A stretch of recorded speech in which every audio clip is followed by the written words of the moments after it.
प्रदेश सरकार व्यवस्था परिवर्तन से आत्मनिर्भर हिमाचल प्रदेश बनाने का सपना कर रही है साकार। वादा किया, वादा निभाया। 15 माह में 5 गारंटियां पूरी। पहली कैबिनेट में ओपीएस को मंजूरी प्रदान कर पहली गारंटी को पूरा किया। 1,36,000 कर्मचारियों की आस हुई पूरी। दूसरी गारंटी को पूरा कर इंदिरा गांधी प्यारी बहना महिला सुख सम्मान निधि योजना के अंतर्गत 18 वर्ष से अधिक उम्र की पात्र महिलाओं को हर महीने दिए जा रहे 1,500 रूपए। लगभग 2,37,000 अन्य महिलाओं की मासिक पेंशन भी 1,150 रूपए से बढ़ाकर 1,500 रूपए की।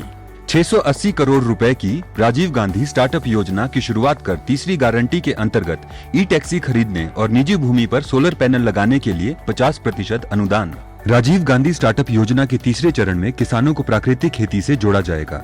चौथी गारंटी के रूप में प्रदेश के सभी सरकारी स्कूलों में इस शैक्षणिक सत्र से पहली कक्षा से अंग्रेजी माध्यम आरंभ किया गया है। शिक्षा में गुणात्मक सुधार के लिए हर विधानसभा क्षेत्र में हो रहा Rajiv Gandhi day boarding school का निर्माण। स्कूलों में बेहतर संसाधन जुटाने के उद्देश्य से स्कूलों के क्लस्टर बनाए हैं। डॉक्टर वाईएस परमार विद्यार्थी ऋण योजना आरंभ कर विद्यार्थियों को 1% ब्याज पर 20 लाख रुपए तक के ऋण का प्रावधान है।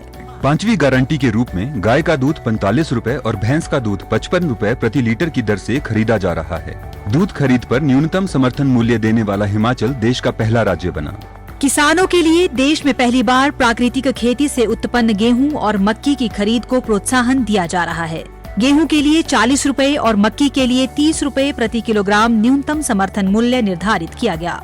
मंडी मध्यस्थता योजना के तहत सेब, किन्नू, माल्टा, संतरा और आम की खरीद 12 रुपए प्रति किलोग्राम और गलगल की खरीद 10 रुपए प्रति किलोग्राम की दर से करने का निर्णय लिया। सूचना एवं जनसंपर्क विभाग हिमाचल प्रदेश सरकार द्वारा जनहित में जारी। हिंदू धर्म का सबसे बड़ा त्योहार जहां पूरे विश्व में बड़े ही धूमधाम के साथ मनाया गया, वहीं हिमाचल प्रदेश के हमीरपुर का एक ऐसा गांव भी है जहां पर दिवाली त्योहार नहीं मनाया जाता और ना ही दिवाली के दिन कोई तैयारी की जाती है। जी हाँ, हम बात कर रहे हैं हमीरपुर जिले के सम्मू गांव की, जहां सालों से दिवाली मनाना तो दूर की बात, इस दिन घर पर पकवान तक नहीं बनाए जाते। लोगों का मानना है कि गांव को श्राप है, रिपीट, इसलिए यहां दिवाली पर जश्न नहीं मनाया जाता। अगर कोई व्यक्ति ऐसा करता है तो यहां आपदा आती है या फिर अकाल मृत्यु हो जाती है। इसी कारण इस बार भी हमीरपुर जिला मुख्यालय से करीब 25 किलोमीटर दूरी पर स्थित सम्मू गांव में दिवाली को लेकर कोई रौनक नहीं देखी जा रही। यहाँ सैकड़ों सालों से दिवाली को मनाने से परहेज किया जाता है। दिवाली के दिन दीप तो जलाए जाते हैं, लेकिन अगर किसी परिवार ने गलती से भी पटाखे जलाने के साथ साथ घर पर पकवान बनाए तो फिर गांव में आपदा आना तय है। ऐसा नहीं है कि लोगों ने इस श्राप से मुक्ति पाने की कोशिश नहीं की हो। कई बार कोशिशें की गई, लेकिन सारी कोशिशें नाकाम साबित हुई। लोगों पर श्राप का इतना खौफ है कि दीपावली को गांव के लोग घरों से बाहर निकलना भी मुनासिब नहीं समझते। जी सर, बताएं क्यों यहाँ पे जो है दीपावली नहीं मनाई जाती है? दीपावली इसलिए नहीं मनाई जाती है कि यहाँ पर एक ऐसी घटना घटी थी। हमारे गांव का एक आदमी फौज में थे और फौज में वो उनकी डेथ हो गई और उनका सामान लेकर उनके साथी आ रहे थे और उनकी जो पत्नी है और लड़का है वो अपने मेके जा रही थी दिवाली मनाने के लिए। तो रास्ते में उन दोनों की मुलाकात हो गई, तो आपस में उनका वार्तालाप हुआ। तो पूछा कि आप कहाँ जा रहे हैं? तो दोनों ने बताया भाई मैं तो मेके जा रही हूँ मेरे त्यौहार के मनाने, दिवाली त्यौहार को मनाने के लिए। और उन्होंने बोला था हम सम्मू गाँव में जा रहे हैं, कि फलाना नाम का आदमी है, उसकी डेथ हो गई, उसका ये सामान है फौज में, तो उसके घर में छोड़ना है। तो उस औरत ने बोला कि ये तो मेरा पति है। तो वो सामान के साथ और अपने लड़के को साथ लेकर वो उसने वहाँ पर आग लगाई और वो सती हो गई।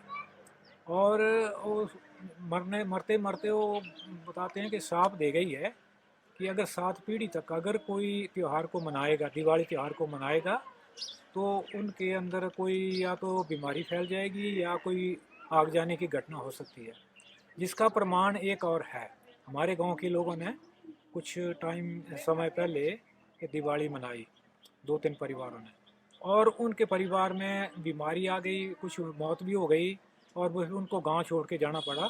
और वो तिरड़ गांव जो नगरोटे के साथ है, वहाँ पर वो अभी रहते हैं और वहाँ ज़मीन वगैरह भी उन्होंने दी है अपना, वहीं वो गुजर कर रहे हैं। तो इसके पीछे ये एक बड़ी एक कहानी है, और ये सच्ची कहानी है, ये फैक्ट है कि इसमें कोई बनावटी बात नहीं है। सर क्या कोई ऐसा मामला आया है गांव में कि जिसने दिवाली बनाई हो और कोई अनहोनी घटना घटी है यहाँ? हाँ जी, हाँ जी, ऐसा हुआ है। और इसमें आग की घटना जो है वो सामने आई है। उन लोगों ने दिवाली को त्यौहार को मनाया था कि सोचा कि हम दूर पार चले गए हैं और हम दिवाली मना लेंगे, तो उनके परिवार उनके घर में आग लग गई और वो चंद ही समय में यानी वो अराख हो गया पूरा जलकर। कुछ कंट्रोल नहीं कर पाए या गांव के आदमी इकट्ठे हुए, लेकिन उस आग पे कोई काबू नहीं पा पाया। क्या नाम है जी आपका? मेरा नाम सर पूजा कुमारी है। मैं ग्राम पंचायत भोरंज की प्रधान हूँ और ये जो समूह गांव है ये हमारे वार्ड 2 में आता है। तो यहाँ पे जो है मतलब मेरे जो शादी को टाइम हुआ है वो 16 साल हो गए हैं, और इसमें 16 साल में मुझे नहीं लगता है कि आज तक हमने मतलब दीपावली का जो त्यौहार है वो हमने मनाया। लेकिन मनाने की बात ऐसी है ना सर कि जो पटाखे, दीपक और जो भी मार्केट से जो भी चीज़ें मतलब हम लेके आते हैं या जो भी है वो हम पूरा जैसे रंगोली वगैरह बनाते हैं, पटाखे करते हैं और उसके बाद पूजा पाठ करते हैं, वो तो हम कर लेते हैं। लेकिन जो पकवान, जैसे बुजुर्ग हमारे बोलते हैं कि जैसे ही मतलब हम पकवान बनाने जाते हैं तो कहीं भी मतलब किसी ने अगर पकवान किसी भी घर में पकाया तो कहीं ना कहीं मतलब जैसे आग लग जाती है।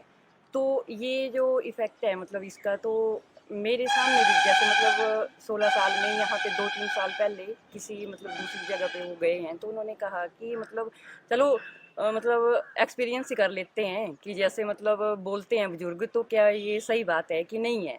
तो उन्होंने भी मतलब ऐसा किया कि अपने जैसे हम पकवान बनाते हैं वो उन्होंने बनाना जो है वो शुरू कर दिया।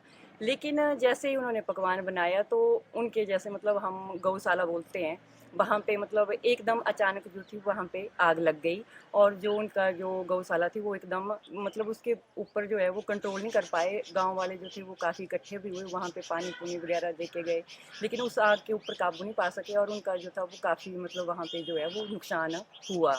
तो अब इस चीज़ को मतलब अब पुराना जैसे हमारा ट्रेंड जैसे चला हुआ है तो उसके आधार पे तो हमें जैसे 7 पीढ़ी का जो श्राप दिया हुआ है उसमें तो मतलब 3-4 पीढ़ियाँ तो हमारी जैसे हो ही गई हैं आई थिंक। लेकिन अब जैसे नई जनरेशन है तो मतलब माइंड में ऐसा सब के आता है कि जब हम सारी चीज़ें कर लेते हैं तो पकवान बनाने में क्या दिक्कत है। ये मतलब मैं अपनी सोच के बारे में बता रही हूँ ना कि नई जनरेशन है तो सोचते हैं कि चलो हम एक आधी बार ट्राई करके ही देखते हैं, लेकिन थोड़ा सा फिर डाउट रहता है कि मतलब जो हमारे देवी देवता हैं और हमारी मतलब जो हमारी हमारी श्रद्धा रहती है देवी देवता के ऊपर, तो एक मतलब दिमाग में फिर बात आती है कि चलो मतलब इसको मतलब पोस्टपोन ही कर देते हैं, क्यों मतलब इसमें मतलब हमने ज़्यादा ये करना है।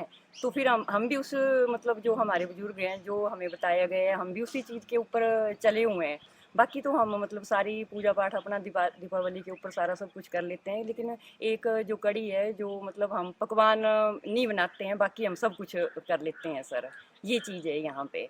तो मतलब हमें भी 16 साल हो गए यहाँ पे, तो आज तक नहीं मैंने देखा कि हमने मतलब जो जैसे दूसरी जगह पे दीपावली मनाई जाती है जैसे हमने मतलब आज तक मनाई हो या जो भी मतलब होता है पूरा इसमें हमने किया कभी जी।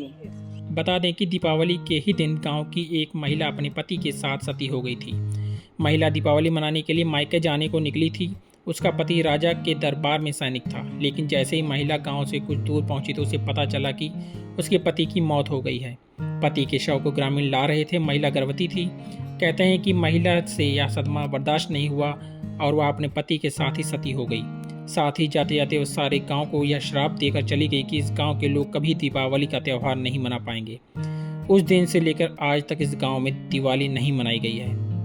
पंजाब केसरी टीवी के लिए हमीरपुर से गौरी की रिपोर्ट।